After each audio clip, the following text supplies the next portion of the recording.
Alors,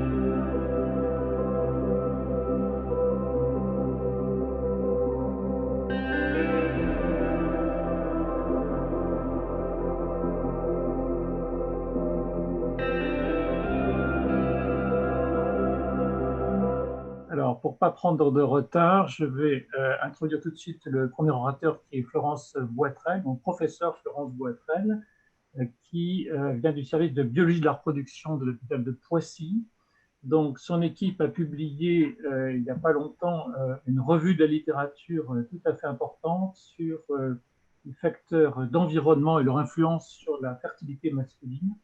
Bon, c'est visiblement un sujet important puisque vous savez qu'on dit habituellement que la fertilité masculine est en diminution régulière dans nos pays. Bon, il y a sans doute des facteurs pour ça. Et puis, c'est important aussi pour la prise en charge, puisque souvent on a tendance à se jeter sur l'AMP, l'ICSI, sans trop faire attention à ces facteurs-là, dont la correction, sans doute, peut jouer un rôle pour améliorer le sperme avant de commencer un traitement. Donc, Florence Boitrel, la parole est à vous, et merci beaucoup. Merci. Alors, merci pour cette présentation. Merci à Joël et merci aux organisateurs de m'avoir invité. Donc, je vais vous partager ma présentation.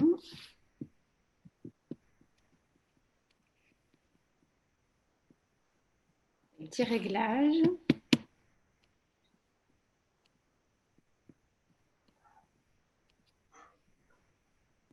Donc, effectivement, je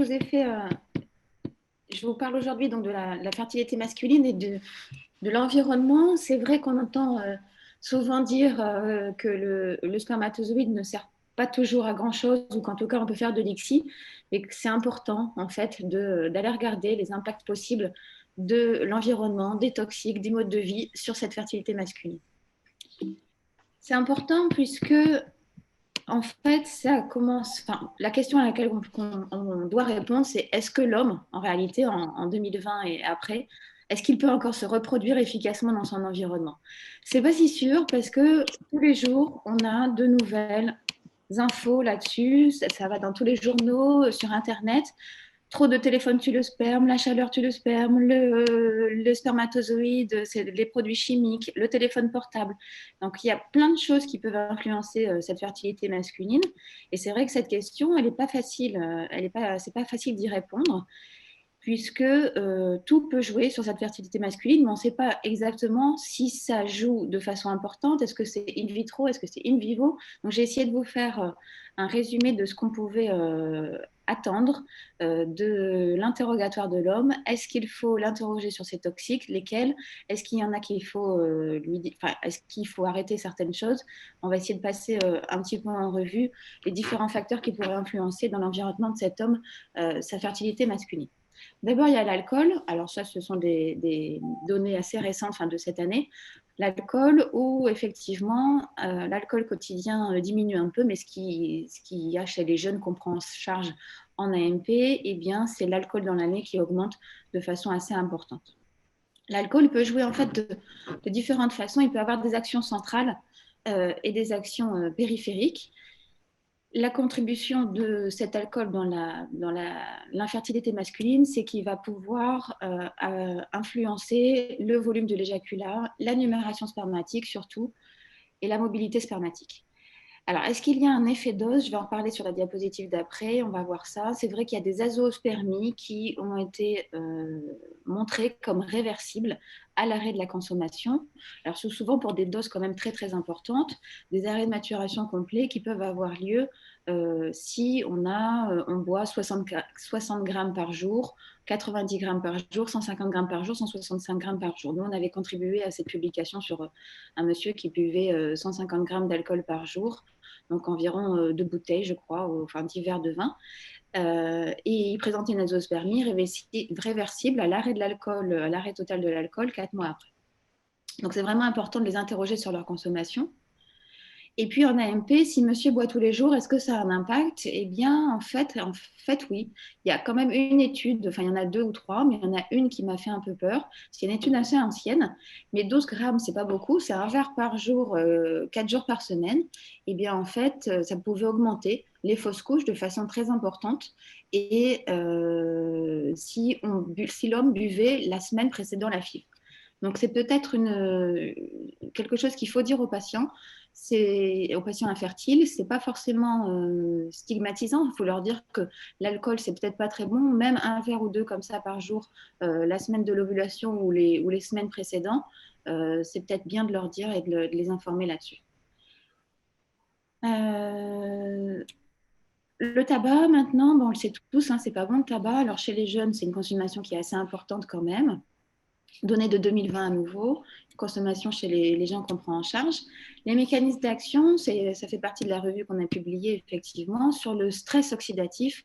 Le stress oxydatif, c'est quelque chose qu'on évalue mal en France et en Europe, qui est bien évalué dans les pays comme aux États-Unis.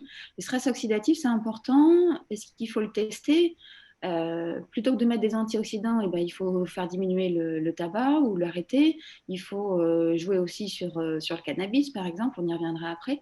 Mais le stress oxydatif, ça va vraiment être important pour ce spermatozoïde qui va avoir ses qualités nucléaires largement diminuées. Donc le tabac, alors c'est un tableau, c'est pas la peine de tout regarder, mais en gros le tabac, ça joue sur la numération, ça joue sur la mobilité. Après, ce qui est vrai, c'est que la numération et la mobilité vont diminuer, mais ne vont pas passer en dessous des seuils OMS. C'est-à-dire que c'est toujours un petit peu compliqué, on l'a tous vécu. Un patient qui vient, il fume 2 paquets par jour, il a un sperme tout à fait normal, et c'est un peu difficile d'arriver à lui dire il faut diminuer. Le seuil qu'on a retrouvé, nous, dans l'analyse de la littérature qu'on a faite, c'est un seuil de 10 cigarettes par jour. Alors, vous allez me dire, c'est beaucoup, mais pour un patient qui en fume 2 paquets ou 1 paquet par jour, si on lui donne l'espoir qu'au moins en dessous de 10 cigarettes par jour, ça va avoir certains impacts positifs sur la diminution du stress oxydatif, notamment, eh bien, c'est pas mal. Donc, en AMP, le rôle du tabac sur la fertilité masculine, il n'est plus à démontrer. Et puis, il faut penser aussi aux dysfonctions érectiles. Alors, ça peut être, c'est moins sur des sujets jeunes qu'un peu plus âgés, mais il faut y penser quand même. Tabac, risque cardiovasculaire, dysfonction érectile, il faut les interroger là-dessus. Et puis, il y a un case report, alors est-ce que c'est qui avait décrit une réversibilité des paramètres spermatiques qui s'était améliorée à l'arrêt du tabac 3 mois après. Mais bon, c'est juste un case report. La cigarette électronique, il y a un papier récent, et alors il y avait beaucoup d'études chez l'animal, mais finalement il y a un papier récent chez l'homme de cette année qui dit que ça diminue la numération spermatique. Attention, il n'y avait que 25 patients dans ce papier, et puis ça diminue la numération spermatique, on passe de 147 millions à 91 millions. Donc c'est quand même quelque chose qui est tout à fait normal, mais il commence à y avoir des papiers quand même sur ce vapotage, et on va essayer de savoir si ça joue ou pas sur cette qualité spermatique. Pour l'instant, on ne peut pas dire grand-chose.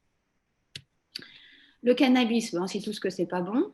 Chez les jeunes, c'est quand même une consommation qui est assez importante dans l'année. Alors ça, c'est des données un peu plus anciennes. Le cannabis, ça joue au niveau central, au niveau périphérique, et puis sur le spermatozoïde directement, puisque ce spermatozoïde, il va avoir des récepteurs au cannabis. Les effets, c'est sur la concentration aussi. Et puis, il y a différents effets. Alors, c'est à nouveau un petit peu catalogue, mais en gros, ce qu'il faut retenir, c'est que ça peut avoir un effet sur la diminution de la numération spermatique, la diminution de la mobilité spermatique, et puis ça joue aussi sur la testostéronémie si on est à plus de 10 joints par semaine. Alors ça va assez vite. Enfin, assez vite. Les patients qui avouent fumer des joints, eh bien, en général, ils ne s'arrêtent pas à un par semaine. Et ce qui est assez récent aussi, de 2020, c'est qu'ils ont montré, alors on s'en doutait un petit peu, hein, mais que ça pouvait induire des altérations épigénétiques avec une modification des profils de méthylation de l'ADN spermatique. Si ça modifie les profils de méthylation de l'ADN spermatique, et bien après sur l'embryon, sur l'enfant à naître, et bien il peut y avoir aussi des effets qui a priori n'ont pas encore tous été démontrés, mais qui devraient exister. Donc qu'est-ce qu'on leur conseille aux patients? On leur conseille d'arrêter le cannabis si c'est possible. Au niveau du poids, le poids, c'est important. Il y a des impacts sévères si on a une oligozoospermie. Les impacts seront plus sévères que si on a des paramètres spermatiques normaux. Alors, c'est pas bien d'être trop mince et c'est pas bien d'être trop gros. C'est d'où la courbe en J que vous voyez se dessiner en bas à droite. Le poids, il y a des impacts aussi de la chirurgie bariatrique. C'est un effet, a priori, ça dépendrait de la technique. Je vais vous en parler après. Et ça a des effets aussi sur l'épigénétique, sur la méthylation, notamment, de ces spermatozoïdes également. Donc, la chirurgie bariatrique, c'est à conseiller, bien sûr, et à prendre en charge. Nous, ce qu'on conseille, c'est de congeler quand même le sperme avant cette chirurgie bariatrique, parce que cette chirurgie bariatrique, elle peut avoir également un effet sur la concentration spermatique et ça dépend soit pour le bypass, que ce soit pour le bypass ou pour la sleeve. La chaleur, maintenant, on n'y pense pas assez. Ça fait vraiment partie de l'interrogatoire, la chaleur pour l'homme infertile, puisque la spermatogénèse, elle nécessite d'être entre 2 et 4 degrés en dessous de la température du corps. Au-delà, ça fait un effet cuisson, un petit peu comme les œufs que vous avez vus sur la diapositive d'avant. C'est pas très beau comme image, mais quand on leur dit ça aux messieurs, en général, ils arrêtent de prendre des bains chauds. Ça va induire l'apoptose des cellules germinales avec une altération de la numération et de la mobilité. Alors, la chaleur, il faut y penser devant une fièvre récente. Alors, comme on ne parle pas assez du Covid, j'en ai parlé ici, devant une fièvre récente avec le Covid, ça peut induire des impacts qui peuvent avoir des effets assez long terme sur les 3 mois après, sur la numération spermatique notamment. On y pense quand il y a une obésité, quand il y a une cryptorchidie, quand il y a des varicocèles, le monsieur prend des bains chauds, il va au sauna tous les jours ou tous les week-ends. Donc vraiment, c'est important comme élément d'interrogatoire à rechercher cette exposition à la chaleur. Et quand elle est réversible, il vaut mieux l'arrêter. Quand on peut l'arrêter, il vaut mieux l'arrêter parce que les effets sur le sperme sont réversibles. Le téléphone portable, il y a beaucoup de littérature, mais alors rien de vraiment certain. C'est pour ça que je vous ai mis un point d'interrogation. Les pays étrangers, contrairement à la France, conseillent, c'est la petite photo d'en haut à droite, conseillent largement d'éviter de mettre le téléphone dans la poche. Ils disent de le garder dans la main. C'est peut-être pas un réflexe qu'on a en France, mais qu'il faudrait peut-être adopter, puisque effectivement, ça peut jouer quand même sur la concentration, sur la mobilité, mais c'est difficile de reproduire l'effet des ondes du téléphone portable sur le in vivo. Donc, pour l'instant, j'ai mis un point d'interrogation, on ne peut rien dire, mais juste leur conseiller de mettre le téléphone dans la main ou dans la poche, éventuellement de derrière du pantalon, c'est pas grand-chose et ça peut jouer. Et puis finalement, on parle des pesticides, du bisphénol A et des phtalates. Alors, j'ai pris que pour l'âge adulte, puisque je n'avais pas le temps de parler de toute la période d'exposition anténatale. En gros, ça, c'est deux revues de 2020 qui nous... alors, vous le savez tous, où sont les perturbateurs endocriniens, où est-ce que sont les pesticides, on sait que ce n'est pas bon. Mais au final, j'ai mis cette petite phrase en anglais qui est assez parlante.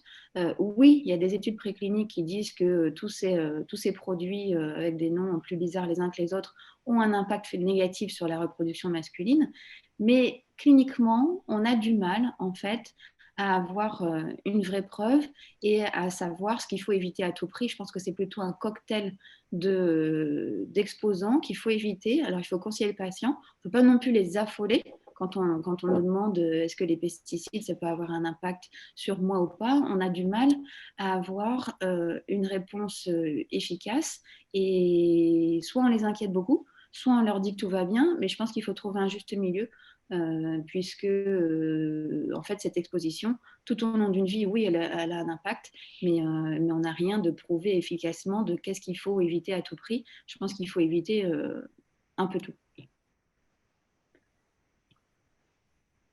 Voilà, donc pour finir, je vous ai fait des petits take-home messages. Sur l'alcool, qu'est-ce qu'on leur dit, nous, à l'interrogatoire on recherche l'alcool et qu'est-ce qu'on leur dit? On leur dit d'éviter de boire, évidemment, mais s'ils ne peuvent pas s'en passer, d'éviter les semaines précédant l'AMP chez ces hommes. Le tabac, on leur met un seuil à 10 cigarettes par jour. Pour ceux qui peuvent arrêter complètement, c'est encore mieux. Le cannabis, on n'a pas mis de seuil, mais s'ils arrivent à arrêter le cannabis et qu'ils augmentent un petit peu le tabac, c'est pas plus mal. En général, c'est comme ça que ça se passe.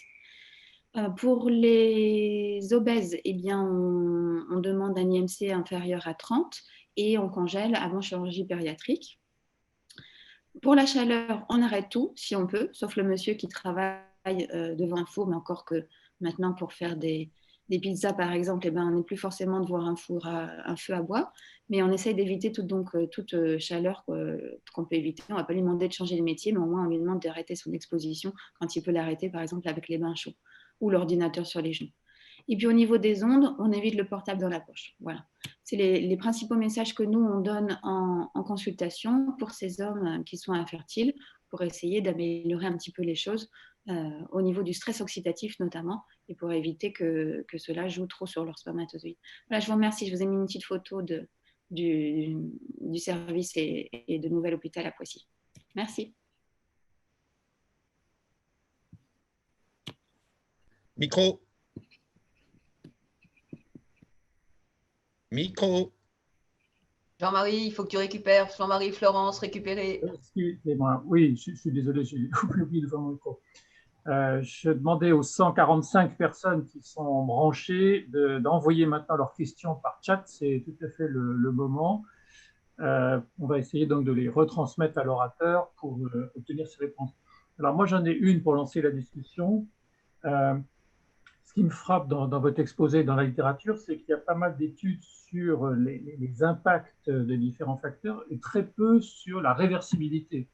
Bon, par exemple, quand vous nous dites qu'il y a seulement un case report pour évaluer l'effet de l'arrêt du tabac, c'est quand même assez étonnant.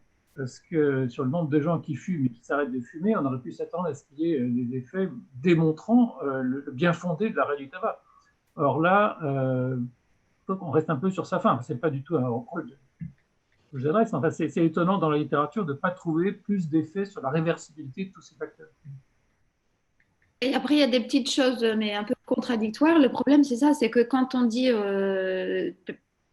aux patients c'est réversible à l'arrêt du tabac, des fois on a du mal parce que même avant, quand on les voit en consultation, ils n'ont pas forcément une mauvaise numération, une mauvaise mobilité. Donc, et c'est vrai qu'à l'arrêt du tabac, on n'a pas toujours des effets positifs. Mais bon, après, je pense qu'il faut quand même leur vendre, entre guillemets, comme ça. Et puis que, après, sur les case reports, il y a sur l'alcool, ça existe. Sur le tabac, c'est vrai qu'il y a moins de choses. Ma deuxième question, c'était finalement, on évalue beaucoup les choses en termes d'effets sur le spermogramme.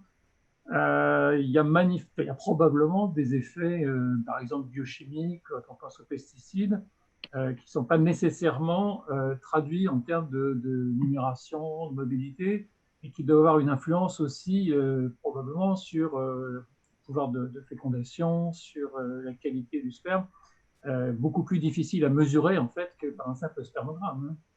C'est ça. En fait, c'est tout ce qu'on appelle le stress oxydatif. Pour ça, aux États-Unis, Agarwal, il est très intéressant là-dessus. Je l'ai écouté plusieurs fois, mais ça commence à arriver un petit peu en France. Mais lui, il fait ça depuis 3 ans.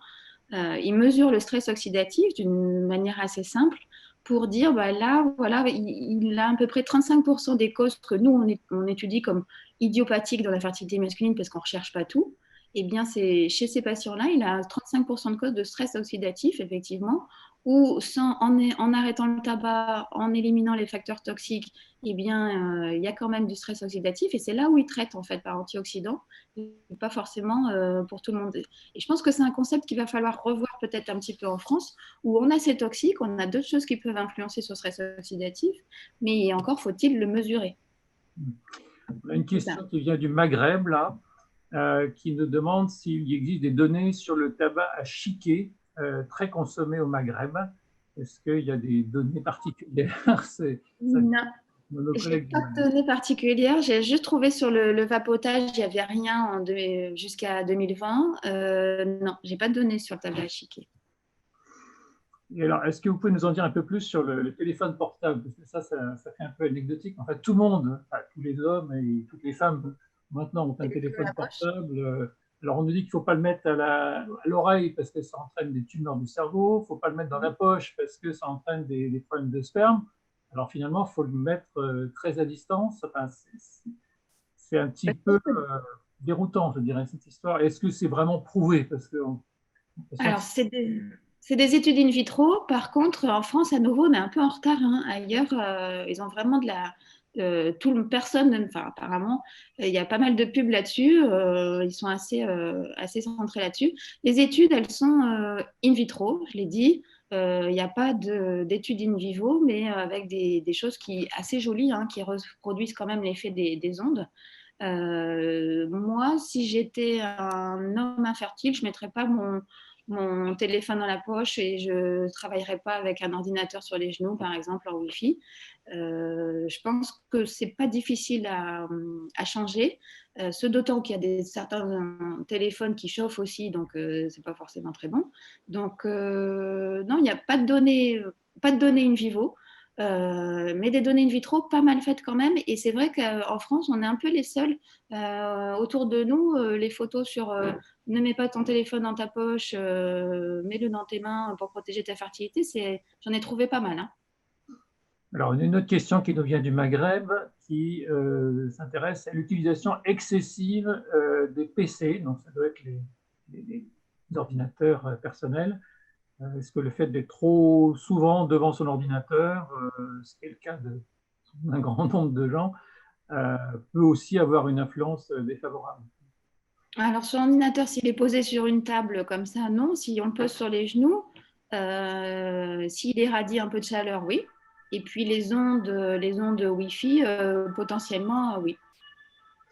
Autre Mais il n'y a question, pas est-ce que les traitements par la FSH et la LH améliorent la spermatogénèse pour ces patients? A priori, non. Enfin, voilà. Quand je parlais du stress oxydatif, c'est plutôt aller chercher des marqueurs de stress oxydatif. Alors aujourd'hui, nous, on utilise la fragmentation de l'ADN en France pour ceux qui le font, mais des marqueurs de stress oxydatif assez simples et jouer sur ce stress oxydatif en diminuant l'exposition de ces toxiques ou en utilisant des antioxydants, pourquoi pas. FSH et LH, non, a priori. Bon, on va peut-être terminer. Je ne sais pas si ma co-modératrice a des Ouais, questions. j'avais une petite question. On est quand même souvent confronté à des gens qui vont avoir les multiples facteurs, c'est-à-dire obèse plus tabac plus cannabis. Et est-ce que dans la littérature, on arrive à voir s'il y en a un qui est plus toxique que les autres? Et du coup, on va peut-être déjà, parce que c'est compliqué de leur dire, vous devez perdre du poids, plus arrêter de fumer, plus arrêter le cannabis. Et du coup, par quel axe on devrait commencer un petit peu au début? Et ben, j'ai pas la réponse, mais je suis d'accord avec la question. C'est vrai que quand c'est des cocktails d'exposition au joint, au tabac, l'alcool tabac, ça va souvent ensemble. On a du mal à dire lequel est meilleur que l'autre ou lequel est moins pire que l'autre. Donc on n'y arrive pas. Non, il n'y a pas de données vraiment là-dessus. Alors c'est vrai qu'on ne peut pas tout faire en même temps. Donc il faut choisir ce qu'on considère le moins pire, on va dire. Mais il n'y a pas de données sur des... On sait qu'il y a des effets potentialisants, mais on ne sait pas lequel il faut arrêter le plus que l'autre parce qu'il aura plus d'effets négatifs. Bon, bah, écoutez, merci beaucoup. On vous applaudit. Il y a un tout petit comité. Malheureusement, vous n'entendrez pas l'applaudissement de la salle. Ça manque un peu. Mais donc, je passe la parole à Florence donc, pour introduire le rapport suivant. Merci beaucoup. Merci. Donc, Espérance te faire. Pour continuer du coup sur l'environnement préconceptionnel et surtout la question du poids qui est une question qu'on se pose très souvent en ANP et effectivement tous les centres en fait se posent la question effectivement des seuils d'IMC avant prise en charge. Du coup, on va laisser le docteur Geoffroy Robin qui est MCUPH de l'ANP de Lille nous dire si on doit continuer à fixer ces seuils d'IMC avant les prises en charge. Merci Geoffroy.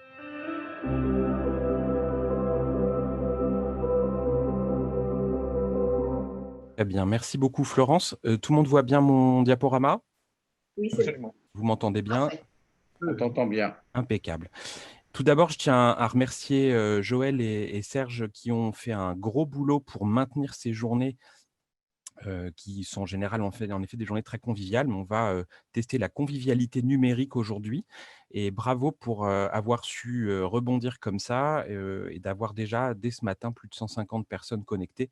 C'est déjà, on peut considérer un pari réussi. Donc bravo Joël, bravo Serge.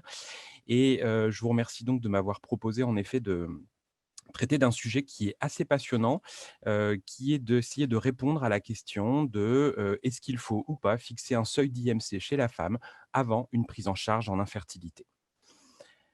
Alors, en effet, l'obésité, on observe aujourd'hui, on est un peu dans les pandémies, hein. On a la pandémie Covid, mais on a aussi la pandémie d'obésité qui évolue malheureusement depuis de très nombreuses années. Et on sait que voilà, un peu plus de 500 millions d'individus dans le monde sont atteints d'obésité. Plus de la moitié sont des femmes. Et quand on regarde l'évolution un petit peu de la prévalence de cette pathologie dans le monde, eh bien, on observe que la prévalence a doublé depuis les années 80 et l'augmentation continue sur un mode quasi exponentiel. La dernière enquête OBEPI confirme qu'un petit peu plus de 15% des femmes en France seraient obèses, donc ce qui représente un nombre considérable de patientes. On sait qu'il existe des variations entre les régions et notamment la région du Nord-Pas-de-Calais, qui est ma région d'adoption, a été très pionnière en la matière. Et puis maintenant, malheureusement, on observe que la prévalence s'étale sur l'ensemble du territoire français, avec encore quelques régions un petit peu plus préservées. Alors l'IMC, on sait, est associé au risque d'infertilité. Vous voyez cette petite courbe où on voit bien que plus l'IMC augmente, plus on va augmenter le risque d'avoir une infertilité.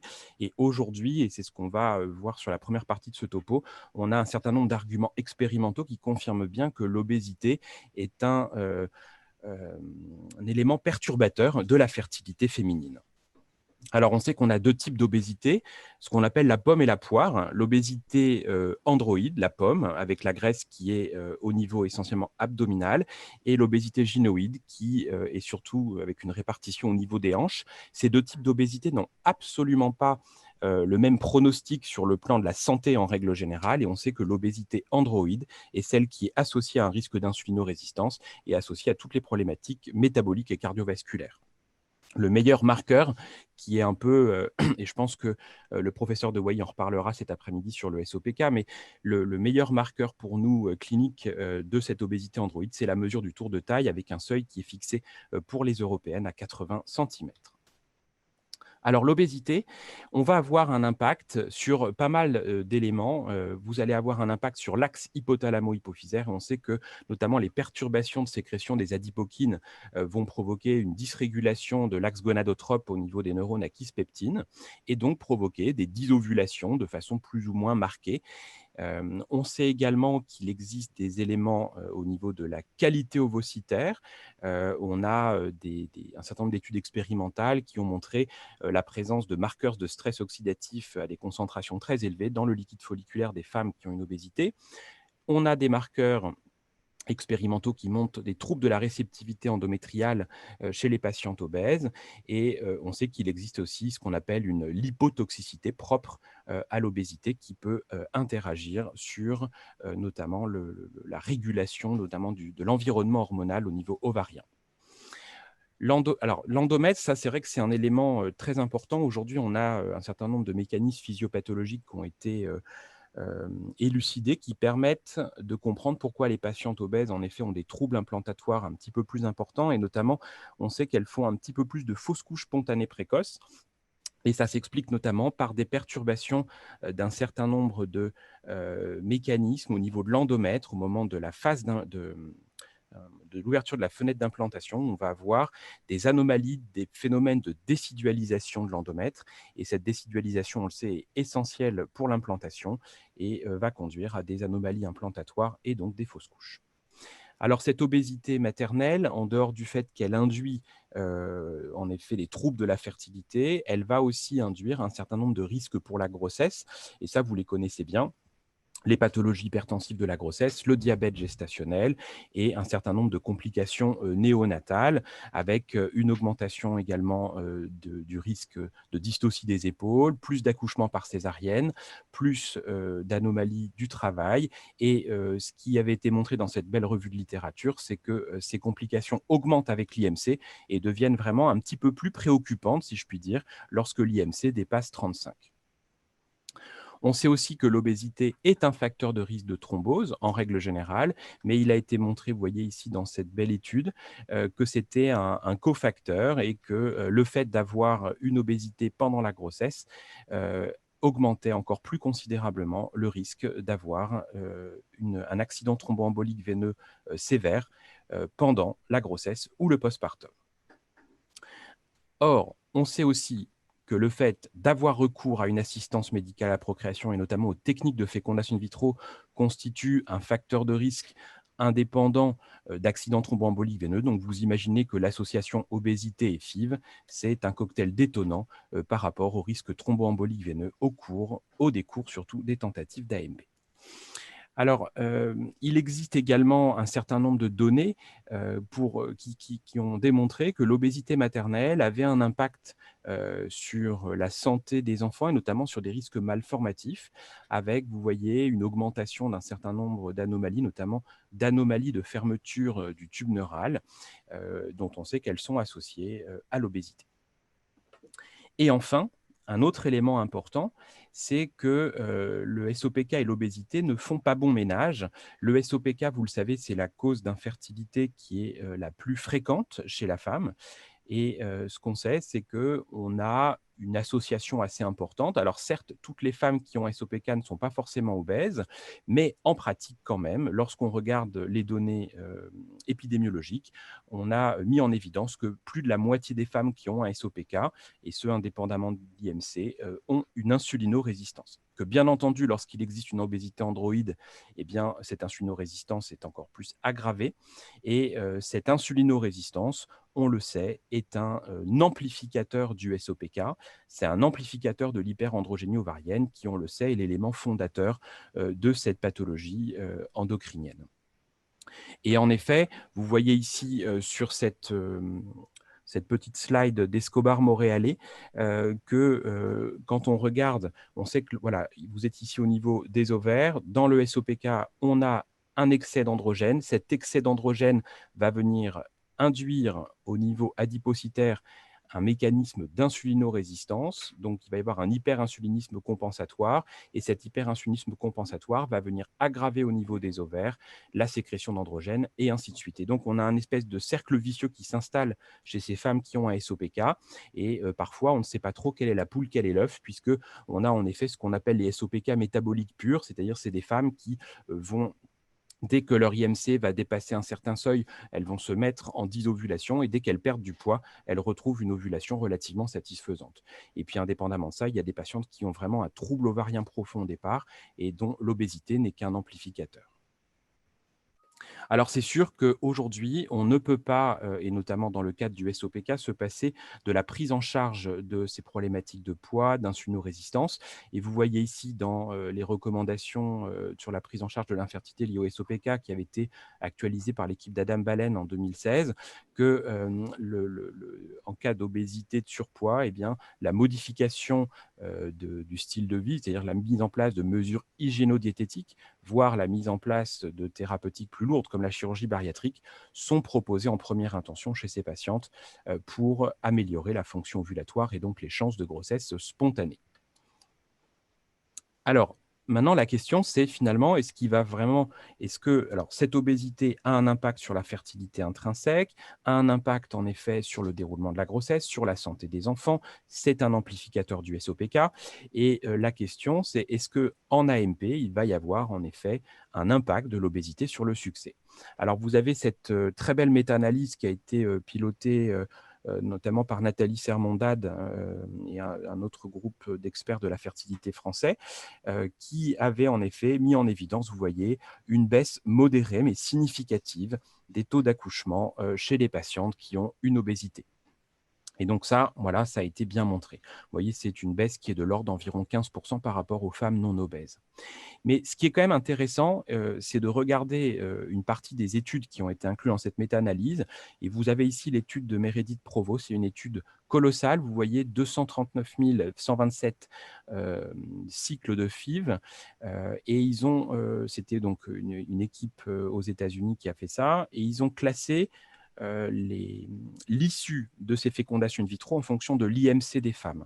Et ce qu'on voit dans cette étude, déjà, ce qui est assez marquant, c'est que vous avez un nombre très important, vous voyez ici, je ne sais pas si vous voyez bien ma flèche, de femmes qui ont des IMC très élevés, au-dessus de 40, 4000 femmes qui ont un IMC entre 40 et 45, 1292 femmes qui ont un IMC supérieur à 45 et 463 femmes qui ont un IMC supérieur à 50.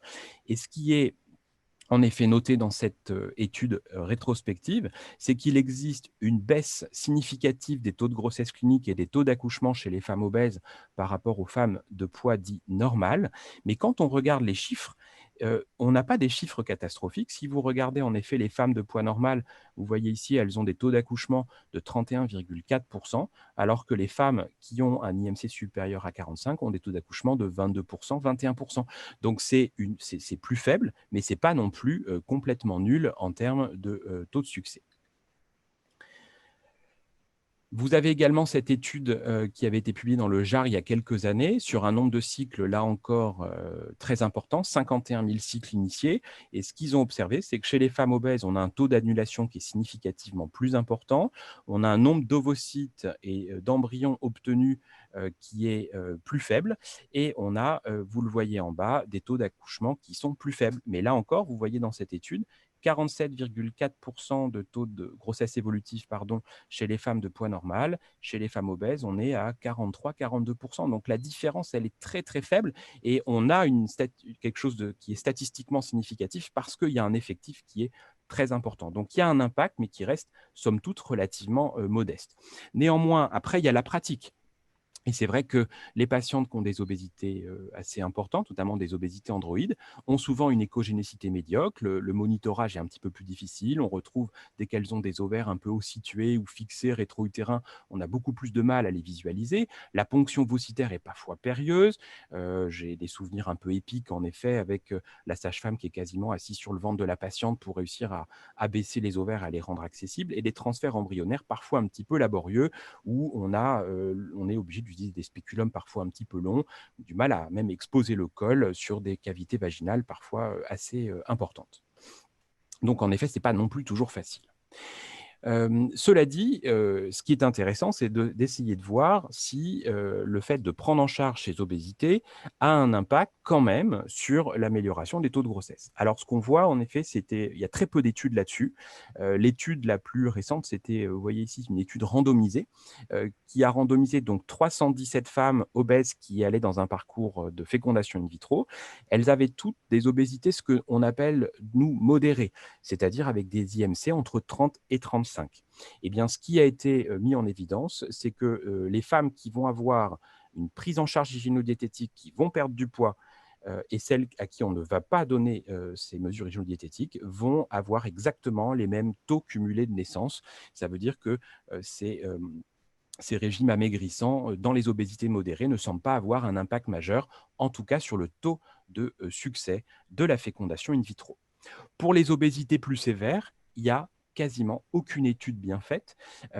Et pour les obésités sévères, quelle est la stratégie? Qu'est-ce qu'on doit proposer? Puisqu'on est toujours en AMP un peu dans une course contre la montre avec l'horloge biologique ovarienne. Eh bien, est-ce que c'est vraiment des changements d'hygiène de vie globale? Est-ce qu'il faut mettre en place des diètes protéinées avec des risques de reprise de poids très importantes, notamment pendant la grossesse? Est-ce qu'il faut finalement s'emballer sur la chirurgie bariatrique? Quel résultat finalement de l'AMP après chirurgie bariatrique? Et là encore, là-dessus, on a assez peu de données. Alors, finalement, quand on regarde un petit peu ce que disent les experts, vous avez Robert Norman, donc, qui est un Australien, qui a été à une époque, en tout cas moi quand j'ai commencé l'internat, c'est vraiment un des grands spécialistes du métabolisme et de l'infertilité. Et lui, il avait en effet à l'époque prôné la mise en place d'un IMC seuil à 35 raisonnable pour mettre en place des traitements de l'infertilité. Et finalement, vous voyez, il fait dans cet édito de Fertile Stérile en 2018 un mea culpa en disant que finalement, aujourd'hui, on n'a pas du tout de données pour supporter cette façon de voir les choses et que le seuil d'IMC, finalement, n'est peut-être pas la bonne solution pour les patientes qui souffrent d'obésité. Et en effet, les Australiens qui avaient donc prôné ce seuil d'IMC supérieur à 35 ont fait leur mea culpa dans un numéro dédié de leur magazine, donc qui est l'expression de leur société savante. Et ce qu'ils avaient dit, c'est que finalement, le seuil d'IMC supérieur à 35, il n'est plus adapté parce qu'on s'aperçoit qu'on a des baisses modérées des taux de succès en AMP qui sont vraiment, ce que je vous ai montré tout à l'heure, qui ne sont pas si importants que ça, et donc qui ne justifient vraiment pas d'établir ce seuil. Vous avez vu la différence des taux de grossesse entre 30 et 35 et 35-40, c'était quand même pas très différent. Et puis finalement, à vous faire une FIV chez une femme qui a un IMC supérieur à 35, 37, 38 ou 40, on va avoir des taux de grossesse qui vont être bien meilleurs finalement que chez des femmes qui ont plus de 40 ans ou que parfois chez des femmes qui sont des grosses fumeuses. Et pourtant, on n'interdit pas l'AMP aux femmes de plus de 40 ans ni aux grosses fumeuses. C'est pour ça qu'eux, ils disent que éthiquement parlant, aujourd'hui, ce seuil d'IMC supérieur à 35, c'est un non-respect de l'autonomie des patients dans le domaine de l'éthique médicale, qu'il faut informer les patientes sur finalement les risques encourus liés à cette obésité et leur proposer une prise en charge, on va le voir, qui va être la plus personnalisée possible. Voilà. Et ce qui avait été mis en évidence, en effet, c'est qu'aujourd'hui, quand vous prenez des patientes qui ont une obésité métabolique, donc je parle vraiment des obésités essentiellement androïdes, il y a un certain nombre de patientes dont on sait, quand elles arrivent avec des IMC à 47, 48, qu'on n'arrivera jamais en dessous de 35, que ce n'est pas possible. Et d'ailleurs, les nutritionnistes avec qui nous on travaillait à l'époque où on avait à Lille mis ce seuil à 35 nous disaient vous ne pourrez jamais les prendre en charge. Et ça, c'est une réalité. Et en fait, aujourd'hui, on a des données qui avaient été très bien synthétisées dans cette revue de littérature, qui mettent en évidence que lorsque une femme qui a une obésité androïde perd au moins 5% de son poids initial, elle va commencer à améliorer ses paramètres métaboliques.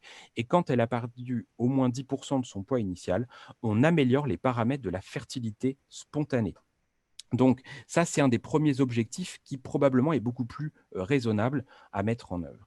Et en plus, l'objectif de cette perte de poids, en améliorant à la fois les paramètres métaboliques et la fertilité, on va probablement avoir un impact positif sur les risques obstétricaux et néonataux. Alors, est-ce qu'il faut proposer une chirurgie bariatrique avant AMP? Alors, vous allez voir, il y a finalement aujourd'hui assez peu de choses. On avait ici cette étude, une étude marseillaise, qui avait montré une diminution de l'AMH quand on était à 1 an de la chirurgie bariatrique. Alors, cette diminution de l'AMH, donc quand on regarde leur série, vous voyez, on a des AMH qui sont entre 10 et 15 picomoles par litre. Alors, comme je sais que la plupart des Parisiens utilisent en nanogrammes par ml, le seuil avec le taux d'AMH qu'ils avaient choisi dans leurs études, on est dans la normalité entre 10 et 30. Donc, on était quand même avec des femmes qui avaient à la base des AMH qui étaient dans des valeurs normales basses et qui se retrouvent dans des valeurs limites, vous voyez, en moyenne, quand on est à 1 an de la chirurgie bariatrique. Et il y avait eu ensuite cette étude, une étude observationnelle très bien faite dans Human Reprod en 2018, où ils avaient regardé l'évolution des taux d'AMH chez 48 femmes obèses, à qui ils ont d'abord demandé la mise en place de mesures géodiététiques pour commencer à perdre du poids. Donc là, on s'est aperçu au bout de 6 mois que l'AMH restait parfaitement, vous voyez ici, dans les normes. Grosso modo, il n'y avait pas de variation statistiquement significative. Par contre, on voyait en effet, à distance de l'intervention, à 6 mois et à 1 an, une diminution significative des taux d'AMH qui reste néanmoins dans la norme. Alors, c'est sûr que ce qui est très probable, c'est que dans ce groupe de femmes, il y avait des femmes qui avaient un SOPK métabolique, qui ont donc une AMH très élevée du fait de leur hyperandrogénie ovarienne. Et le fait d'avoir perdu du poids, d'avoir baissé l'insulinorésistance, il est probable que l'hyperandrogénie ovarienne s'est atténuée et que du coup, en contrepartie, l'AMH a été sécrétée de façon moins importante. Il y a peut-être aussi un effet du temps, mais bon, je ne suis pas sûr que sur 1 an, une femme puisse perdre autant de points d'AMH. Et enfin, D'autres hypothèses, c'est que lors de la perte de poids massive, la fonte adipocytaire relargue un certain nombre de toxines inflammatoires qui ont peut-être en effet une toxicité ovarienne et qui pourraient induire des phénomènes de burn-out folliculaire qui pourraient du coup engendrer une perte du pool de follicules en croissance, voire peut-être de follicules primordiaux et donc une diminution de la réserve ovarienne qui reste somme toute modérée. Et certains ont donc, sur ces observations, se sont posé la question finalement de proposer de faire de la préservation de fertilité chez les femmes qui auraient une chirurgie bariatrique. Alors ça pose vraiment beaucoup de questions. Je pense que là encore, ça doit être du cas par cas, c'est-à-dire qu'on évalue la réserve ovarienne de la patiente avant la chirurgie bariatrique, on regarde aussi l'âge de la patiente. Si elle a déjà des valeurs d'AMH qui sont basses, peut-être aussi un peu du fait de son obésité, on peut lui proposer peut-être une préservation si c'est techniquement faisable. En revanche, chez une patiente qui a déjà une bonne réserve ovarienne, à mon avis, il faut être rassurant et peut-être lui proposer un suivi et envisager un peu au décours de la chirurgie bariatrique de faire une préservation secondaire si on voyait vraiment les paramètres de l'AMH se dégrader. Alors, qu'est-ce qu'on va proposer finalement aux patientes qui ont une obésité et qui veulent une prise en charge, qui ont une infertilité? Eh bien, c'est un petit peu ce que nous, on fait à Lille. Toutes les patientes vont bénéficier d'un bilan dans notre hôpital de jour de gynécologie endocrinienne où elles ont leur bilan ovarien et en bilan métabolique complet, mesure de tour de taille, HPO 75 grammes de glucose, recherche de toutes les comorbidités, évaluation avec une diététicienne. Et ces patientes-là, on va mettre en place des mesures rhinodiététiques. Alors, si elles sont dans le groupe des femmes SOPK, on va très vite mettre en place les agents insulinosensibilisants et notamment la metformine. Chez les autres, ce sera seulement s'il existe en effet une insulinorésistance avérée. Et puis, on va fixer avec les nutritionnistes un contrat de poids, entre guillemets, mais qui va être adapté au poids initial, aux comorbidités présentes chez la patiente et qui va aussi être modulé par la consultation préconceptionnelle qu'on impose chez toutes nos patientes dès qu'elles ont un IMC supérieur à 35. Elles vont rencontrer nos obstétriciens spécialistes des grossesses patho et qui vont en effet leur expliquer comment ça se passe, quels sont les risques. Et en fonction de tout ça, on décide et on essaye de proposer entre guillemets, un contrat de poids raisonnable. Mais en tout cas, il n'y a pas un seuil d'IMC qui sera le même pour toutes les patientes. Et puis, il faut faire attention, c'est-à-dire qu'aujourd'hui, beaucoup de patientes obèses vivent leur maladie de façon très difficile parce qu'il y a quand même une certaine forme d'obésophobie. Et c'est vrai, même dans mon service, j'ai déjà entendu, je me souviens une fois où on était en train de faire un transfert embryonnaire assez épique, où il avait fallu que je mette le spéculum classique, des valves sur les côtés, parce que les parois vaginales se rabaissent, etc. La patiente était un peu inconfortable, et la sage-femme lui dire « Mais madame, c'est parce que vous êtes trop grosse ». Ça, c'est des choses qui sont absolument inacceptables. Et aujourd'hui, je pense qu'il ne faut surtout pas avoir peur de dire obésité parce que ça représente une maladie. Ce n'est pas un gros mot, c'est une maladie comme une autre. Et ça, je pense qu'il faut que les patientes soient conscientes que c'est une maladie. Par contre, il ne faut surtout pas les stigmatiser. Et c'est vrai que les restrictions qui ont pu être posées dans certains centres d'accès à l'AMP sur des seuils d'IMC inatteignables étaient éthiquement, bien sûr, extrêmement discutables. Voilà. J'entends aussi parfois des collègues dire, je me souviens d'un congrès où j'étais allé dans une ville dont je tairai le nom, où c'était une journée dédiée à l'obésité. Il y avait un grand ponte parisien qui parlait du nouveau visage de l'obésité dans le monde, le professeur Xernichaud, et il y avait derrière certaines collègues qui disaient oui, bah, elles n'ont qu'à arrêter de manger, hein, puis on n'en parlera plus. Ça, c'est des choses qui sont bien sûr aujourd'hui inacceptables. Et donc finalement, il faut, je pense, rester dans une optique la plus bienveillante possible envers ces femmes pour les aider dans leur parcours en infertilité, en AMP. Et je suis convaincu, en tout cas moi, que c'est la bienveillance qui les aidera à atteindre des objectifs raisonnables pour obtenir la grossesse dans des meilleures conditions. Donc, en effet, une prise en charge active et bienveillante de l'obésité, qui est une prise en charge qui doit être multidisciplinaire, s'adapter finalement, en effet, à chaque patiente et fixer des objectifs pondérales personnalisés et raisonnables en intégrant pas mal de facteurs, et notamment aussi l'âge de la femme, sa réserve ovarienne. La chirurgie bariatrique, pour moi, je pense qu'il faut surtout la discuter chez des patientes qui souffrent d'une obésité et qui sont des patientes très jeunes, des obésités très sévères vers 20-25 ans. Nous, on en a, hein, dans le Nord, il y a encore un âge au premier enfant qui reste relativement jeune. Chez ces patientes-là, je pense que c'est le moment de mettre en place peut-être des procédures un petit peu plus invasives, parce qu'elles auront du coup plus le temps de se remettre et de stabiliser leur poids avant d'envisager le désir d'enfant. Et je pense surtout qu'il ne faut absolument pas oublier de replacer cette consultation préconceptionnelle. Alors, un certain nombre d'entre vous sont également obstétriciens et peuvent faire cette double consultation. Moi, je suis gynécologue médical, donc pas obstétricien pur et dur, et j'estime en effet qu'il y a tout intérêt à discuter avec nos collègues obstétriciens. Et donc, nous, à Jeanne de Flandre, on a tout un réseau avec les obstétriciens de suivi des grossesses chez les femmes obèses, avec notamment le professeur Damien Subtil, que vous connaissez probablement.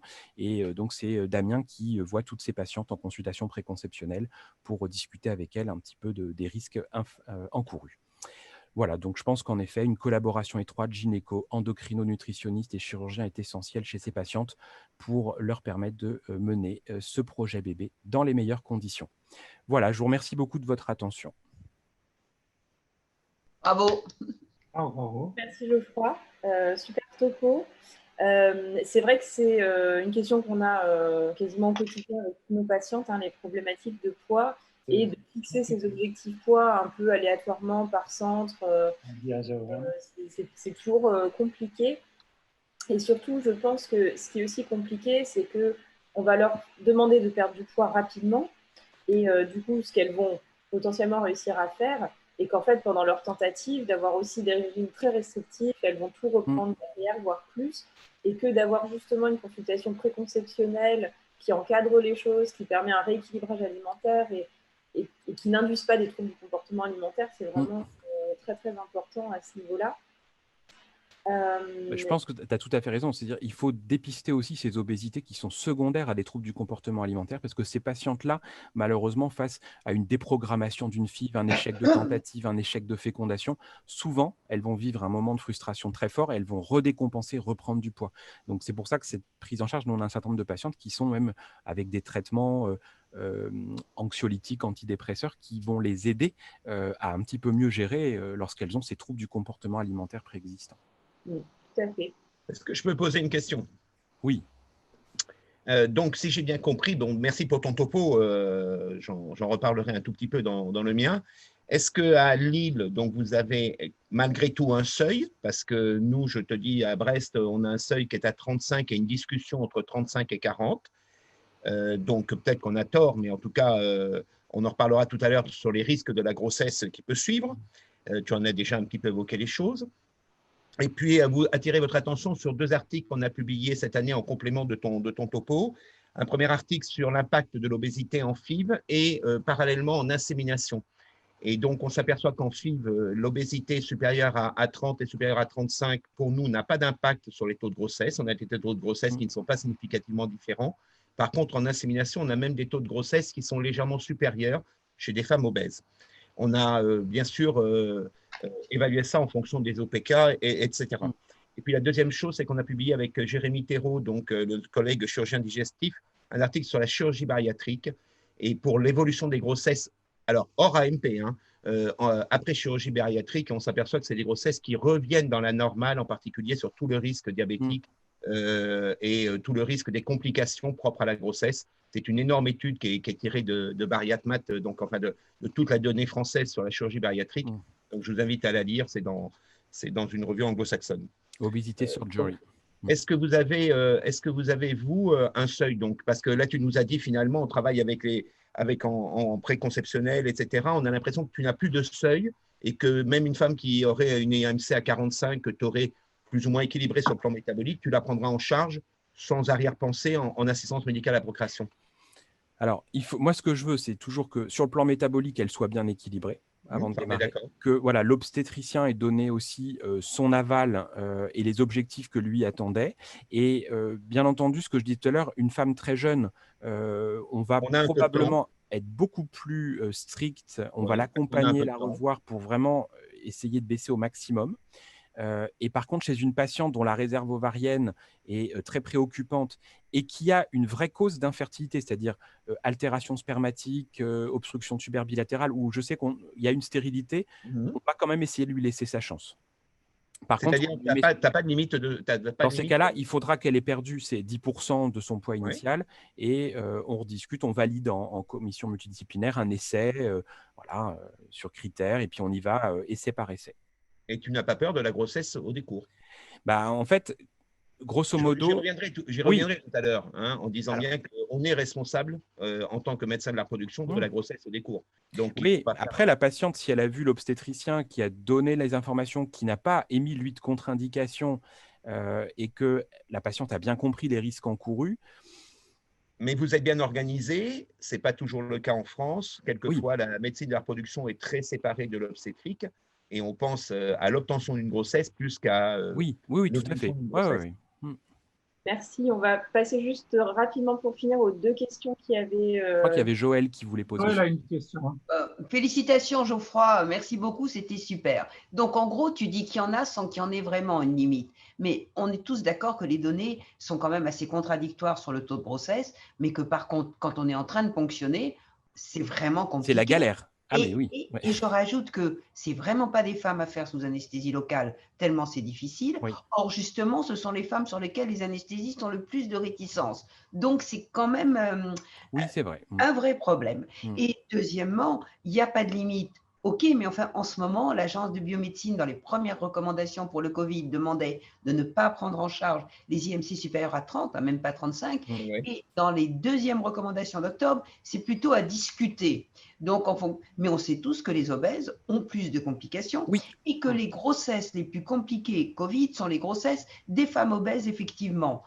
Alors donc, oui, il y a le contexte actuel, oui, ça, j'en ai pas parlé, en effet. Voilà. Qu'est-ce que tu ne crois pas qu'on peut en ce moment plus... se fixer une limite quand même? Ah oui, oui. Alors, peut-être pas le 30 initial de l'ABM. Bah, nous, sinon, on arrête tout, quoi. Non, mais nous, voilà, on s'est fixé 35. En ce moment, vous êtes fixé 35. Voilà. Et pareil, elles ont une consultation avec une spécialiste de l'hémostase et on met souvent, quand les IMC, alors pas même en dehors du Covid, hein, sur des IMC supérieurs à 35, on fait une thromboprophylaxie pendant la stimulation. Et on avait une petite question sur quid de l'acide folique à 5 mg dans la prévention des malformations quand IMC supérieur à 35. Alors, moi, c'est une pratique que j'avais parce qu'on me l'avait enseigné de façon quasi systématique. Et alors, justement, j'ai fait partie du groupe d'experts Bariamat sur grossesse après chirurgie bariatrique. Et en refaisant la littérature, eux, ils ont dit qu'il faut au minimum 0,4 mg par jour. S'il n'y a pas de chirurgie, par exemple, à risque de malabsorption, mais que c'est minimum 0,4 et que le 5 mg, spécifiquement chez l'obèse, ce n'est pas forcément une recommandation. Enfin, la littérature est assez hétérogène. Du coup, nous, on a remis 0,4 pour tout le monde. Est-ce que tu ne penses pas que qui peut le moins peut le plus? C'est-à-dire que chez l'obèse, moi, j'ai tendance à donner 5 mg parce qu'il n'y a jamais de surdosage en acide folique. Parce que, par contre, il peut y avoir des sous-dosages en fonction d'un certain volume de distribution. Oui. Et c'est vrai que dans les études qui avaient été publiées sur Bariamat, on n'a pas pu retenir cette dose à 5 mg. Sauf quand il y a une chirurgie malabsorptive, où là, on va donner beaucoup plus. Ok, bon, on va peut-être enchaîner sur la suite pour ne pas prendre trop de retard. Moi, j'avais une petite question quand même, si je peux me permettre. Sur le plan physiopathologique, il peut y avoir des facteurs de qualité ovocitaire, des facteurs d'endomètre. Qu'est-ce que donnent les modèles de dons d'ovocytes? Comment ça permet de répondre sur l'origine plutôt ovocitaire ou plutôt endométriale de l'influence de l'obésité? Alors, oui, il y avait une étude, en effet, qui avait montré que c'était essentiellement la part endométriale, c'est-à-dire que les receveuses, voilà, exactement, que les receveuses obèses avaient vraiment, on voyait des taux d'implantation qui étaient significativement plus bas. Par contre, sur l'aspect obésité chez la donneuse, c'était beaucoup moins marqué. les effets. Il me semble que ce n'était pas statistiquement significatif. Ouais, tout à C'était fait. vraiment le facteur, pour moi, qui était essentiellement implantatoire. Alors, c'est vrai que nous, on a voulu regarder un peu ce que ça donnait sur l'ovocyte. Donc là, c'est un travail qui est en cours de soumission. C'était une thèse de gynécologie médicale. On a analysé la morphologie de 4000 ovocytes de femmes et on a classé selon l'IMC. Donc, alors, on avait des obésités globalement modérées, hein, puisque dans notre centre, avant, on avait ce seuil à 35, c'était rétrospectif. Et ce qu'on a vu, c'est en utilisant le score de Laura IMZ et un score d'anomalie ovocytaire multiple, c'est qu'on n'a pas plus d'anomalies de la morphologie ovocytaire chez les femmes obèses que chez les femmes de poids normal. C'est exactement la même chose. Donc, on a l'impression que sur la qualité ovocytaire, en tout cas sur le paramètre morphologie, l'obésité n'a pas un impact si majeur que ça dans les obésités, là encore, modérées. Hein. Parce que le max, la femme qui avait l'IMC le plus élevé était à 41 ou 39, mais il y en avait très très peu dans l'étude. Parce que l'IMC médian chez les obèses, c'était 33. Donc, c'est plutôt un problème d'endométriage, finalement. Oui, très probablement. Écoute, merci, salut, on t'applaudit virtuellement. Merci beaucoup. Et donc, on enchaîne tout de suite avec… Et à tout à l'heure pour l'atelier. On ne se présente pas, tout le monde connaît Philippe Merviel de Brest, et il va nous parler donc du sujet qu'il a commencé déjà à aborder. Existe-t-il encore en 2020 des contre-indications formelles à l'ANP et à la grossesse?